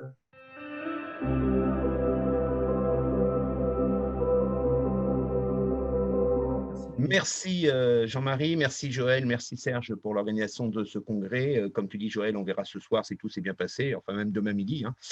Et merci pour ce sujet, évidemment, toujours un peu conflictuel et difficile à traiter, mais existe-t-il des contre-indications formelles à l'ANP? Alors, bon, c'est un peu les limites de l'ANP, donc j'ai surtout traité des contre-indications à la grossesse via l'ANP, hein, si j'avais bien compris le titre. Alors, je n'ai pas de conflit d'intérêt. Qu'est-ce qu'on pourrait dire? Vous allez voir, il n'y a quasiment pas beaucoup de contre-indications formelles à la grossesse par ANP. Mais il faut bien savoir qu'en tant que médecin de la reproduction, quand on prend la décision d'induire une grossesse ou en tout cas de participer à la grossesse, il faut avoir conscience que l'on a une certaine responsabilité dans le déroulement de cette grossesse, dans l'enfant qui va naître et dans la mortalité maternelle qui peut en découler. Alors, les limites de la fertilité, vous savez qu'en général, pour avoir un enfant, il faut une femme et un homme, mais ça risque de changer dans les mois qui viennent. On ne sait pas quand, mais la loi de bioéthique est réfléchie. Deuxièmement, pour avoir une grossesse, il faut un embryon et un utérus, et de temps en temps, si on n'a pas d'utérus, eh bien, on peut avoir recours à la transplantation utérine ou à la GPA. Donc, les limites totales, je dirais, de l'ANP sont en train d'être revues. Alors, un des gros problèmes, vous le savez, c'est que on a un vieillissement quand même de l'âge moyen donc, de la grossesse, de l'âge de la première grossesse, c'est-à-dire qu'on a pris donc environ 4,5 ans, donc en 40 à 50 ans, à la fois sur la première grossesse et sur l'âge moyen des grossesses. Et ça, c'est quelque chose qui se retrouve dans tous les pays, aussi bien donc, en France que dans d'autres pays européens. Donc, avec cet avancement, donc, cet avancement de l'âge de la première grossesse, eh bien, on risque de se retrouver avec des pathologies qu'on ne connaissait pas auparavant, qui sont liées à l'âge de la patiente. Parce qu'on sait que l'âge de l'homme et de la femme peut avoir un impact sur les grossesses. Alors, je vous ai mis ici, donc, hors AMP, hein, les augmentations de pathologies gravidiques qui sont bien connues, plus d'hypertension, plus de prééclampsie, plus de diabète gestationnel ou de diabète même préexistant, et donc l'importance du dépistage, vous le savez, chez les femmes de plus de 35 ans, d'emblée au début de la grossesse, plus de placenta prévia, d'HRP, de mort fœtale in utero et plus de césarienne également en fonction de l'âge. Et puis au niveau néonatal, un impact aussi chez le fœtus, prématurité, hypotrophie, mortalité. Je vous ai mis les chiffres de Bouvier-Coll qui sont déjà très anciens, mais regardez les augmentations de mortalité. Vous voyez qu'entre une femme de 20 à 25 ans, donc il y a à peu près un risque donc, de 7 sur 100 000 naissances. Et bien quand vous passez à des femmes donc, de 40-45 ans, ou de plus de 45 ans, vous multipliez quelquefois le taux de mortalité par 30. Et puis, on va reparler de l'obésité un peu plus tard. Il faut bien savoir que la femme, en vieillissant, impacte évidemment sa santé, mais l'homme est peut-être aussi responsable d'un certain nombre de pathologies chez l'enfant à naître, malformations, anomalies congénitales, mutations récessives liées à l'X et anomalies cariotypiques. Vous savez que l'âge de l'homme a un impact sur la survenue donc, de trisomie 21 dans sa descendance, y compris avec des femmes très jeunes. C'est l'étude de Zhou en 2005. Vous voyez qu'il y a un certain nombre de trisomies maternelles qui sont liées donc, à l'âge de l'homme dès 40 ans, alors que la femme est relativement jeune, entre 20 et 30 ans. Alors, je vais vous poser la question. Si vous aviez vu cette femme en consultation préconceptionnelle, est-ce que vous lui auriez recommandé, donc, alors c'est hors AMP, mais c'est assez symptomatique de certaines patientes que l'on voit aussi en AMP, est-ce que vous lui auriez recommandé ou autorisé, si on peut se permettre d'autoriser, une grossesse? C'est une patiente de 31 ans, donc est encore jeune, qui a un antécédent, donc vous voyez, de mort in utero, et qui est diabétique, sous pompe, avec une néphropathie, une greffe rénale, donc hémodialysée puis greffée, une rétinopathie, une neuropathie, qui a également un syndrome de Moria, qui est une hépatopathie, donc, qui a une pancréatite chronique, qui a une hypertension artérielle avec une cardiopathie dilatée et déjà une FEVG, donc est diminuée, et qui a une ostéoporose. Alors, cette femme n'a pas eu besoin de nos services, hein, elle a été enceinte spontanément. OK. Donc, on a suivi sa grossesse, vous voyez ce que ça a donné, prééclampsie à 28 semaines, donc, et déclenchement puis césarienne donc à 32 avec un enfant, donc évidemment de petit poids. C'est tout ce problème de la prise de décision quand des patientes viennent nous voir quelquefois en nous disant « je viens vous voir parce qu'on m'a déconseillé une grossesse ou j'aurais besoin d'avoir votre avis par rapport à une grossesse ». Alors, même si l'AMP est un moyen d'obtenir donc une grossesse, bien évidemment, et que tout se passera forcément très bien, petit hommage à Bob Edwards, il y a des contre-indications quand même qui persistent à la grossesse, même en dehors de l'AMP et a fortiori en AMP. Certaines hypertensions artérielles pulmonaires sévères, certaines maladies de Marfan ou de Turner avec des dilatations importantes donc, de l'arc aortique, des maladies comme l'Eisenmenger, donc est une hypertension artérielle pulmonaire donc très sévère, et vous voyez que dans l'Eisenmenger, donc c'est quand même à peu près 50% de décès durant la grossesse. Certaines valvulopathies, donc rétrécissement mitral serré, on en reparlera, insuffisance aortique sévère. Des insuffisances ventriculaires gauche, vous voyez que la FEVG donc, est considérée comme un risque si elle est inférieure à 40%. Des insuffisances coronariennes non revascularisées, des insuffisances rénales sévères, des insuffisances respiratoires restrictives, insuffisances hépatocellulaires, les cancers évolutifs, on y reviendra aussi, certains médicaments, et puis des maladies psychiatriques lourdes. Ça, c'est ce qu'on retrouve dans la littérature comme soi-disant contre-indication à la grossesse. Alors, il y a aussi le cas des lupus. Bon, les lupus, il y a quand même une certaine permissivité aujourd'hui de certains internistes, mais à l'époque, vous voyez que le lupus, on considérait que la grossesse était contre-indiquée. Alors, je vous rappelle qu'il y a 30 ans, elle était contre-indiquée tout le temps dans le lupus. Elle est désormais autorisée, mais si vous avez une poussée récente ou une poussée en cours, si vous avez une clairance de la créatinine qui est très abaissée, une hypertension très sévère et mal équilibrée, une hypertension artérielle pulmonaire, des antécédents thromboemboliques majeurs ou une forte corticodépendance, eh bien, ça peut être une contre-indication pour les internistes à une grossesse. Certains médicaments peuvent être contre-indiqués pour la grossesse. J'ai cité le valproate parce qu'actuellement, il y a une forte information sur le valproate. Vous savez qu'il y a le CRAT, qui est le centre de référence donc, sur les agents tératogènes, et ça vaut le coup, évidemment, de l'interroger lorsque vous avez une patiente qui vient vous voir avec une polymédication et dont certains médicaments dont vous ne connaissez pas donc les impacts pendant la grossesse peuvent avoir un impact.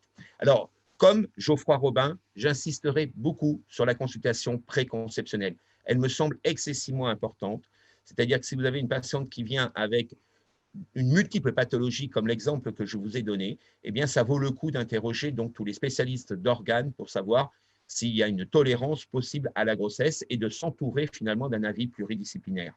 Parce qu'on a besoin quelquefois donc de faire un bilan plus récent de la pathologie, d'adapter le traitement, de modifier le traitement. Hein. Je pense par exemple aux hypertensions sous IEC, par exemple, ou sous ARA2. On a besoin de discuter des modalités du suivi avec la patiente.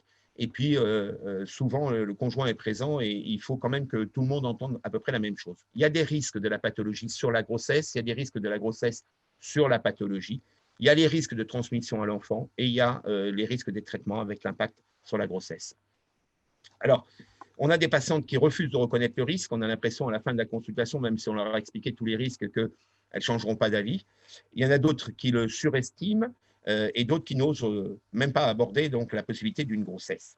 Et puis, je crois qu'on a le droit de dire non, de conseiller à la patiente de ne pas avoir de grossesse et de dire que non, on n'est pas on ne peut pas donner notre blanc-seing donc, à une grossesse. Alors, de quoi meurent les patientes? Quand on reprend les études de Bouvier-Col, vous voyez, à peu près 10 décès sur 100 000 naissances. Il y a des décès par obstétrical direct, hein, c'est-à-dire des hémorragies de la délivrance, des thromboses, des hypertensions, des prééclampsies, et puis indirect, donc, et vous voyez que ça représente à peu près un tiers donc, des décès d'origine cardiaque, d'origine cérébrale, d'origine infectieuse. Alors, bien sûr, dans toute grossesse, il y a un risque, donc on ne peut pas dire que l'AMP augmenterait un risque particulier, mais il faut le savoir, si vous avez des facteurs de risque comme l'obésité, comme d'autres facteurs de risque, eh bien, vous pouvez évidemment augmenter les complications obstétricales. Pession avait fait une étude dans GOF en 2020 donc, sur les FIV par rapport aux grossesses naturelles en multivariées, s'apercevant qu'il y avait pour les grossesses multiples donc, plus de risques thrombotiques, pour les grossesses uniques, plus d'hypertension et de prééclampsie, des grossesses obtenues par FIV par rapport à des grossesses naturelles. Plus de diabète à la fois pour les grossesses uniques et les grossesses multiples, plus de placenta prévia pour les uniques et les multiples, et plus d'HRP dans les grossesses uniques. L'obésité, on en a parlé. Je ne vais pas revenir sur le fait qu'il faille faire maigrir les patientes pour améliorer la fertilité, que évidemment, on n'a pas besoin de rechercher un amaigrissement et par exemple, pour certains hyperandrogénies, donc sur des SOPK, leur donner un objectif d'un IMC donc strict ou d'un poids strict n'a aucune signification. Il vaut mieux améliorer le phénomène métabolique. Mais les risques gravidiques sont multipliés par 3 quand même en termes d'hypertension et de prééclampsie chez la femme obèse, le diabète par 4, les morphothènes unitéraux par 5, les césariennes, et on va les revoir par 3, les hémorragies par 2. Donc, sans parler des risques évidemment de dystocie des épaules et de problèmes neurologiques à la naissance chez l'enfant, eh bien, il y a quand même un surrisque très net chez la femme obèse, donc de pathologie gravidique. Alors, je passe là-dessus. Je vous rappelle que quand on fait une césarienne chez une femme obèse, ben, on augmente les hémorragies et les délivrances, on augmente donc tous les risques évidemment opératoires, hématomes, éventration, etc. Mais on augmente, vous voyez, d'environ donc 4 fois le risque donc thromboembolique en postpartum immédiat. Et puis, je lutte à chaque topo que je fais sur l'obésité sur la théorie du bébé joufflu, c'est-à-dire que ces femmes obèses, elles peuvent donner naissance à un enfant qui, lui, va avoir des conséquences également durant sa vie, parce qu'il faut bien le savoir, c'est-à-dire que c'est la théorie de Barker et du Doad. Cet enfant est plus à risque d'hypoglycémie donc en périnatale, d'obésité dans l'enfance et de maladies métaboliques ou de cancer à l'âge adulte. Deuxième sujet, la cancérologie. Pendant très longtemps, on a considéré qu'il fallait sauver la femme donc, et que toute grossesse était interdite, donc, ou en tout cas déconseillée donc, après un cancer. Vous savez que désormais, donc, on a fait d'énormes progrès en cancérologie et qu'on peut autoriser une fertilité et une grossesse au décours. Il n'y a pas de contre-indication absolue à une grossesse lorsqu'on a les organes génitaux adéquats donc, après un cancer. Mais il peut y avoir des contre-indications transitoires ou relatives. Et donc là aussi, la consultation préconceptionnelle est excessivement importante. Et moi, je reçois des patientes donc après des cancers, bien évidemment, et je demande toujours l'aval, évidemment, du cancérologue par rapport au traitement qu'il peut envisager. Je prends l'exemple du cancer du sein. Vous savez que dans le cancer du sein, donc, eh bien, sur les RH+, il y a le tamoxifène, on va y revenir. Sur les RH-, eh bien, si on est de bons pronostics, si on respecte un délai grosso modo de 2 ans et après concertation pluridisciplinaire, il n'y a pas de raison d'empêcher donc une grossesse. Et vous voyez que même pour les celles de mauvais pronostics et qui sont en rémission, eh bien, le délai donc désormais n'est plus de 5 ans comme autrefois, mais plutôt de 3 ans. Alors le tamoxifène pour les RH+, eh bien, il n'y a pas de recommandation pour arrêter plutôt le tamoxifène, le tamoxifène ou anti-aromatase, hein, enfin, les anti-aromatases sont en post-ménopause, donc il est excessivement plus rare de les avoir en pré-ménopause. Il n'y a pas de recommandation pour les arrêter plus tôt, mais on peut discuter éventuellement, après 2 ans, un arrêt pour permettre d'obtenir une grossesse, et on recommande de recommencer, de terminer la cure de tamoxifène donc après la naissance donc, de l'enfant. Donc, vous voyez que même dans ce cadre-là, on peut être amené pendant 2 ans à dire à la patiente, ben non, transitoirement, vous avez une contre-indication à votre grossesse, mais ensuite, vous pouvez l'envisager même au bout de 2 ans. Est-ce qu'il y a des contre-indications pour interdire une AMP, le recours à une AMP après un cancer? La réponse est non. On ne retrouve pas dans la littérature de contre-indication. On pourrait stimuler ces patientes, même après un cancer du sein, cancer de l'endomètre avec utérus conservé ou des ovaires localisés. On pourrait faire des gonadotrophines. La progestérone n'a pas de contre-indication, voire même pourrait réduire sur des cancers traités de façon conservatrice, donc de l'endomètre pourrait réduire donc, le risque. Et il y a simplement des précautions à faire, à prendre avant la survenue, la réalisation d'une AMP et évidemment des examens à faire après la réalisation de l'AMP. Mais dans la littérature, on ne retrouve pas de contre-indication à une prise en charge, même en AMP, après un cancer. Un des exemples de contre-indication, c'était la môle autrefois.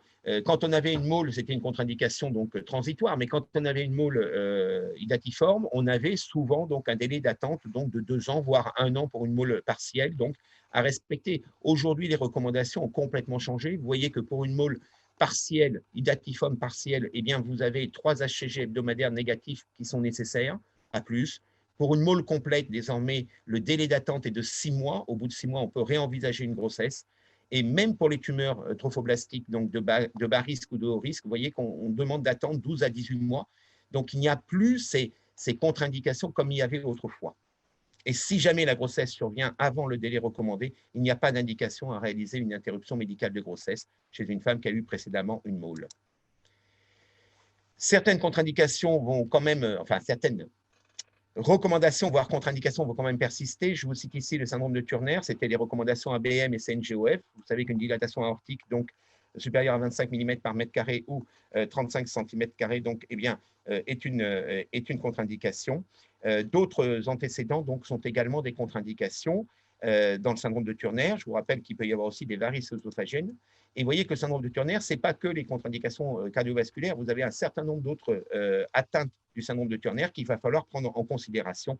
On a parlé des pathologies hépatiques. J'en viens aux valvulopathies. Grosso modo, pour vous dire, rétrécissement aortique et grossesse. En général, la grossesse est bien tolérée si la surface est supérieure à 1 cm². Bon, vous allez me dire, si on est en dessous d'1 cm², je crois qu'il faut quand même peut-être envisager un traitement chirurgical.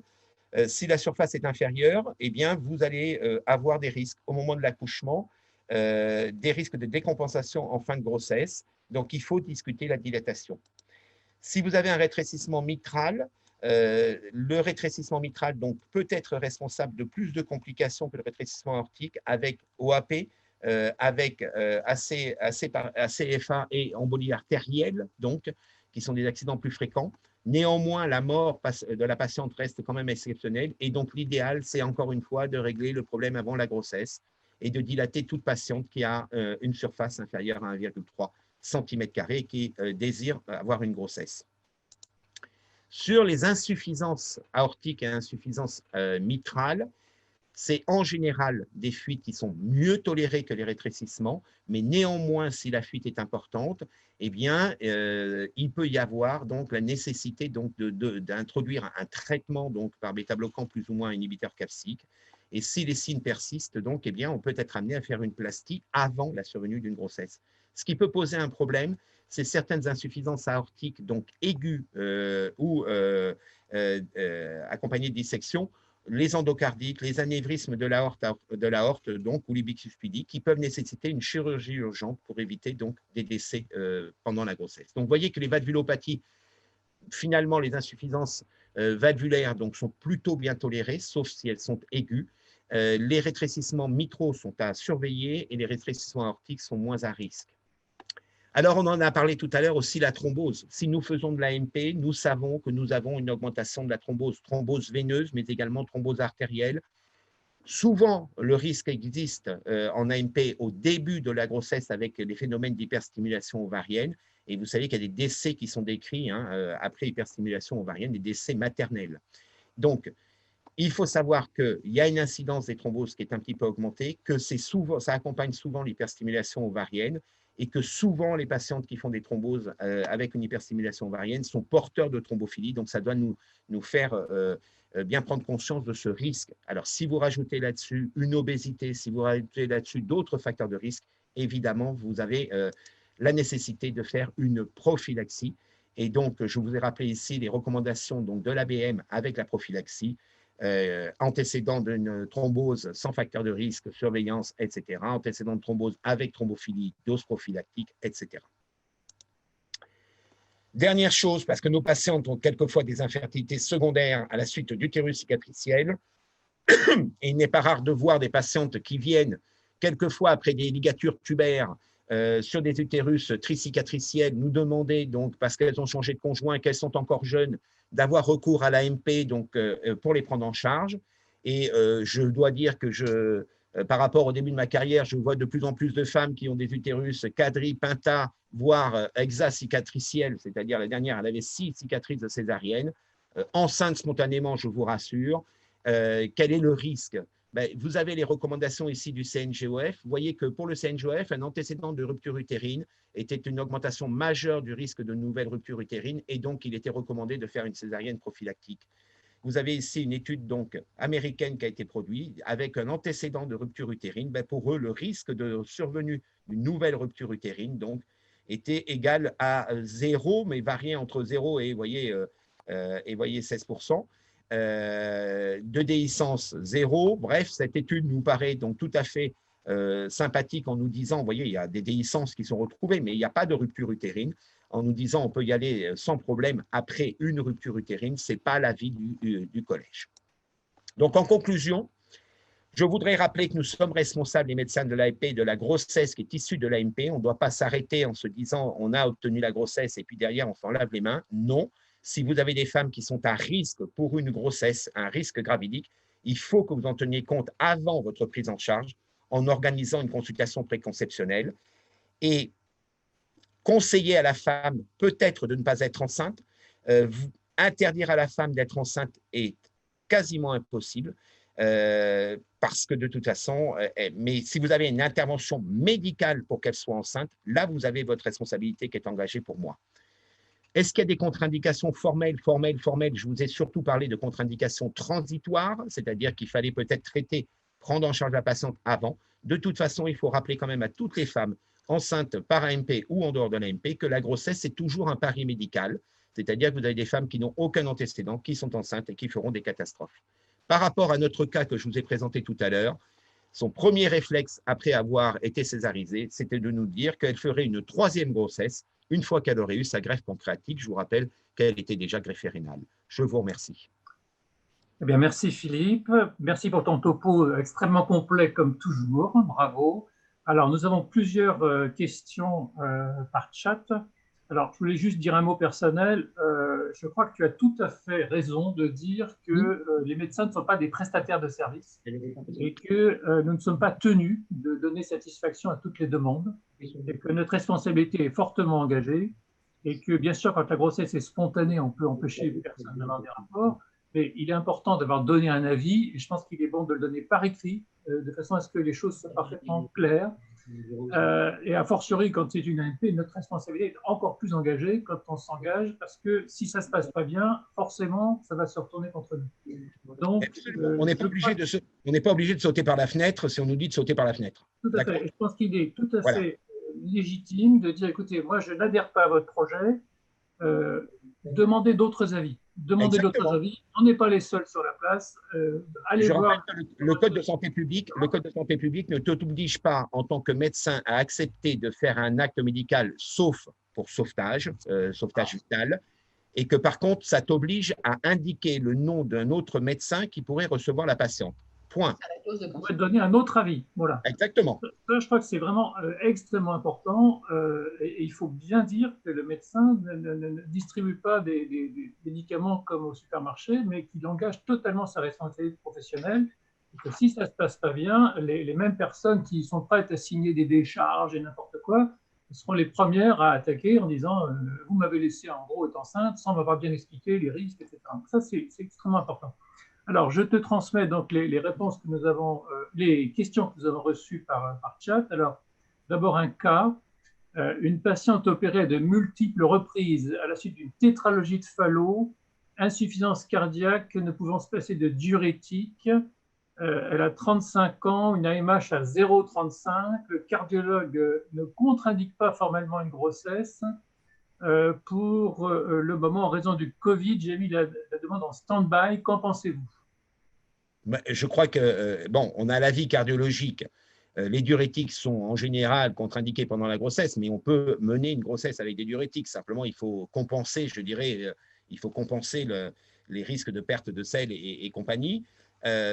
S'il y a d'autres facteurs de risque, chez cette patiente, on a une réserve ovarienne qui est abaissée, mais si elle est pourtant soit peu en surpoids ou obèse ou des choses comme ça, voire diabétique, etc., on rentre dans les soucis quand même. Donc, il y a un avis cardiologique. Moi, je suis frappé de temps en temps par des avis néphrologiques avec des créates qui sont déjà perturbés. Je vous ai donné tout à l'heure des seuils, 150, 200 de créates, mais vous avez quelquefois des médecins qui ne prennent pas la responsabilité d'interdire les choses et qui vous disent bon, non, c'est possible, etc. Et voilà, je crois qu'il faut, une patiente, c'est un tout, et que s'il y a d'autres facteurs de risque, je réfléchirai même en dehors du Covid à prendre en charge cette patiente. Alors, deuxième question, que pensez-vous d'une demande de PMA sur un utérus 6 fois cicatriciel? Et voilà, moi je leur… Mais encore une fois, 6 fois cicatriciel, ça veut dire qu'il y a au moins 6 enfants nés auparavant, hein, par césarienne. Moi je leur dis, écoutez, voilà, le risque de rupture utérine, il est majeur. Il est majeur dès la première césarienne, mais a fortiori, on sait très bien qu'il y a un effet donc, relationnel avec le nombre de cicatrices. En général, quand on est 6 fois cicatriciel, on n'est pas forcément très, très jeune. Première chose, donc on peut aussi avoir une réserve ovarienne. Moi, je leur dis, vous avez 6 enfants qui vont bien.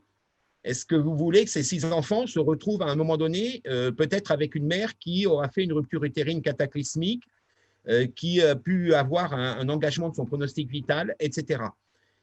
Voilà, c'est ça que je leur dis essentiellement. C'est-à-dire qu'en général, je ne prends pas en charge. Non. Parfaitement, d'accord. Bonjour, pour les femmes obèses, OPK, ayant une maladie abortive, mettez-vous des anticoagulants? Si oui, à quelle dose? Bon, alors, d'abord, il faut définir la maladie abortive. Hein, il y a des bilans à faire. On ne met pas des anticoagulants comme ça chez une patiente quand elle n'en a pas besoin. Donc, est-ce qu'elle a une thrombophilie? Est-ce qu'on a essayé d'autres traitements? Bref, etc. Dans ce cas-là, moi, j'aurais tendance à le mettre s'il y a une thrombophilie et qu'on a déjà essayé d'autres traitements voilà, pour essayer d'annuler les risques de fausse couche. Voilà, le SOPK et fausse couche, c'est très, très discuté, d'accord? Il y a eu des études qui ont montré qu'il y avait plus de risques avec le principe d'être SOPK. Voilà. Obèse, non, ce n'est pas une indication forcément. Par contre, l'obésité peut être une indication si vraiment il y a un état veineux très particulier. Mais encore une fois, j'ai la chance de travailler dans un endroit où on a un excellent centre de thrombose.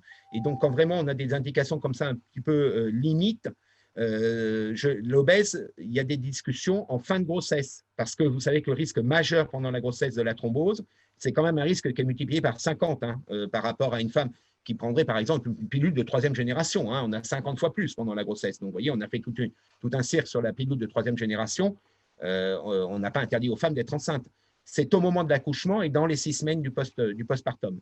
Donc voilà, mais ce n'est pas une indication à la mettre d'emblée sous l'anticoagulant. Alors, si possible, répondre courte, parce qu'on a pas mal de questions. Pour les greffes rénales, comment les suivre avec les immunosuppresseurs? Donc, je complète, je pense que ça doit être le point du CELSEPT en particulier. Oui, mais ça ne nous pose pas… Enfin, souvent, elles sont vues par les néphrologues auparavant, qui voient un petit peu quels immunosuppresseurs il faudrait laisser. Et finalement, avec les autres immunosuppresseurs, etc., ça ne nous pose pas tellement de problèmes. Cyclosporine, Imurel, etc., ça ne nous pose pas de problèmes particuliers. Il faut quand même changer le traitement quand il y a Oui, voilà. Il faut, de toute façon, en général, elles sont suivies par les néphrologues. En général, elles en parlent aux néphrologues parce que quand même, quand elles sont greffées rénales, elles ont un peu cette notion d'avoir un organe un peu précieux, quoi. Alors, question suivante, extrêmement vaste. Alors, la réponse courte va être compliquée. Concernant les problèmes éthiques qui se présentent à nous. Alors, si je peux compléter moi-même, qu'est-ce que tu dis à des couples qui présentent une maladie génétique sévère pour lesquelles il n'y a pas de traitement possible? Qu'est-ce que tu dis aux couples qui n'ont pas de sexualité? Qu'est-ce que tu dis aux couples qui viennent de perdre un enfant, qui veulent réparer un deuil? Qu'est-ce que tu dis aux couples dont l'un des deux est en fin de vie, pas forcément de cancer, mais qui va mourir? Ah, non, mais c'est des questions importantes. Alors, celle qui a une maladie, des pathologies génétiques sévères et compagnie. Il faut d'abord, on s'entoure évidemment de généticiens pour avoir une idée bien précise du risque qui existe. Deuxièmement, il faut savoir si c'est une maladie génétique à révélation rapide, c'est-à-dire que dès la naissance, l'enfant va avoir, et voilà, ou si c'est une maladie génétique à révélation plus tardive. Je pense à la chorée de Huntington.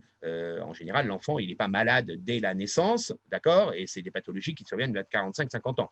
Alors après, il y a des diagnostics préimplantatoires possibles, il y a des choses comme ça. Ça, c'est une première chose. Deuxièmement, l'absence de rapport sexuel. Bon, il ne faut pas se leurrer. En AMP, on prend en charge des infertilités idiopathiques par défaut de rapport sexuel. On n'est pas des flics derrière dans le lit pour vérifier la fréquence des rapports sexuels, mais voilà, ça existe. J'en ai conscience, ça ne me pose pas un problème éthique de les prendre en charge. Voilà, ils me disent qu'ils ont des rapports sexuels réguliers, je ne vais pas les vérifier. Troisième chose, c'était pour les cancers. Ça pose un problème. C'est-à-dire qu'on a quelquefois des cas discutés en multidisciplinaire au niveau de notre staff de FIB et on se fait aider par le comité d'éthique sur des cas où le mari est en train de quasiment décéder. Il a conservé du sperme parce qu'il a eu un traitement à visée stérilisante auparavant. Bref, on a une forte pression de son épouse, mais mon mari est encore vivant, ça lui ferait tellement plaisir, machin truc. Ça, c'est un réel problème. Ce n'est pas facile à résoudre. Il nous est arrivé d'accepter des choses parce qu'on avait vraiment l'impression que tout n'était pas terminé en termes d'espérance de vie pour le conjoint et de refuser d'autres parce qu'on rentre. Alors maintenant, on va changer la loi de bioéthique. Si on passe sur les femmes célibataires, ben, ça risque de poser un problème parce que là, le mari, le conjoint, il n'existe pas. Enfin, il n'existe pas en tant que tel. Et donc, est-ce qu'on pourra continuer à refuser des prises en charge? Ça ne sera pas simple. Et j'ai oublié le dernier cas, le quatrième cas, je ne sais plus ce que c'était.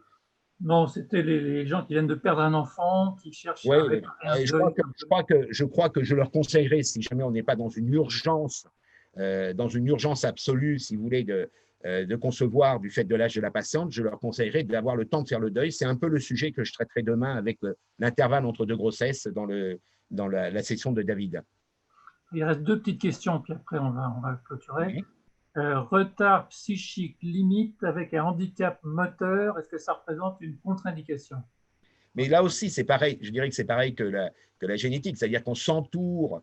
Qu'est-ce que c'est qu'un retard psychique, etc. Et voilà, on s'entoure d'un avis donc de psychiatre, plus voilà, qui vraiment donne un avis, parce que souvent, quelquefois, les psychiatres ont du mal à se mouiller. Hein. Il y a des spécialités comme ça, on a un petit peu du mal à se mouiller. On s'entoure de l'avis de psychiatre. C'est une discussion pluridisciplinaire. Moi, je me souviens d'un cas qu'on avait eu comme ça à Tenon, où les deux étaient sourds, les deux étaient quasiment aveugles, etc. On se disait, mais comment l'enfant va pouvoir être élevé dans une famille, si tu veux, où voilà, on ne peut pas communiquer, etc. L'apprentissage du langage, ça vient aussi de ce qu'on entend. Et donc, voilà, c'est des problèmes qui sont des problèmes que l'on va traiter au cas par cas. Voilà, est-ce qu'il y a il n'y aura pas une contre-indication générale? Il y aura peut-être pour ce couple, en fonction du déficit, une contre-indication ou pas de contre-indication, parce que finalement, on ne doit pas s'ériger en juge. Nous, on est là pour donner de l'information. On est là pour donner du factuel. On est là pour conseiller. On peut dire, nous, on ne prend pas en charge. Notre centre ne prend pas en charge. Mais voilà, vous avez d'autres centres autour de nous, allez consulter, peut-être qu'eux vous prendront en charge. Mais nous, on ne rentre pas dans cette histoire-là.